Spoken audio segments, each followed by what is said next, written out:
न्यायाचा ज्वालामुखी. नागपूरकडे पुन्हा एकदा आदिवासी कोळींचा झंझावात. आमची भारतीताई कोळी. लेखन गणेश एन सोनवणे.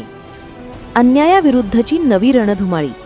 महाराष्ट्र पुन्हा एकदा साक्षीदार होणार आहे एका ऐतिहासिक क्षणाचा.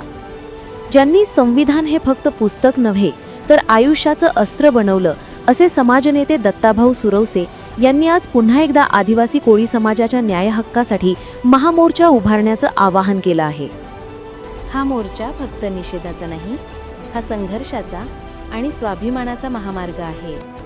आणि या मोर्चात सहभागी होणार आहेत त्या स्त्री शक्तीच्या तेजस्वी प्रतीक भारती राजू कोळी यादगिरीकर, ज्यांनी 10 वर्षांचा अन्याय सहन करून आपल्या सत्याग्रहाने महाराष्ट्राला जागं केलं. दत्ताभाऊ सुरवसे, आंदोलनाचा सेनापती. दत्ताभाऊ सुरवसे एक सामान्य माणूस पण असामान्य दृष्टिकोन असलेला नेता. त्यांनी शासनाच्या बनावट यंत्रणेला खुलेपणानं आव्हान दिलं आहे. त्यांच्या शब्दांतच सांगायचं झालं तर, आमच्या जातीला संविधानानं ओळख दिली पण शासनानं ओळख पुसली. आता आम्ही आवाज मागत नाही, आम्ही न्याय मागतोय. त्यांच्या नेतृत्वात राज्यभरातील हजारो कोळी, ढोर, टोकरे कोळी, महादेव कोळी, मल्हार कोळी हे सर्व एकत्र येत आहेत न्याय, आरक्षण आणि ओळखीच्या लढ्यासाठी. भारतीताईंचं पुनरागमन, सत्याग्रहाचा शंखनाद. डिसेंबर 2025, नागपूर. थंडीच्या वाऱ्यात पुन्हा एकदा तीच ओळखीची सावली दिसणार आहे.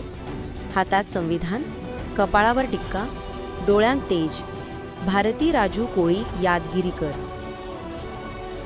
ज्यांनी एकदा अंगावर पेट्रोल ओतून व्यवस्थेला हादरवलं, त्या आज पुन्हा शांततेच्या मार्गाने उपोषणावर बसणार आहेत.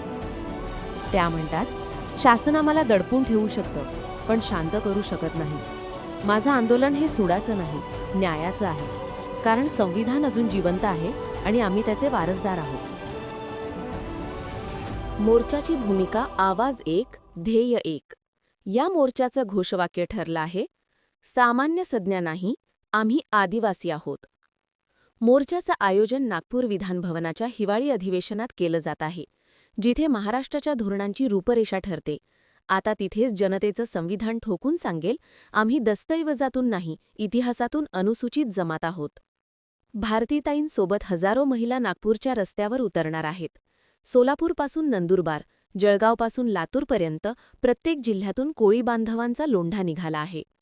दत्ताभाऊ आणि भारतीताई या 2 नावांनी आता न्यायाचा एक नवा युगधर्म उभा केला आहे. महिलांचे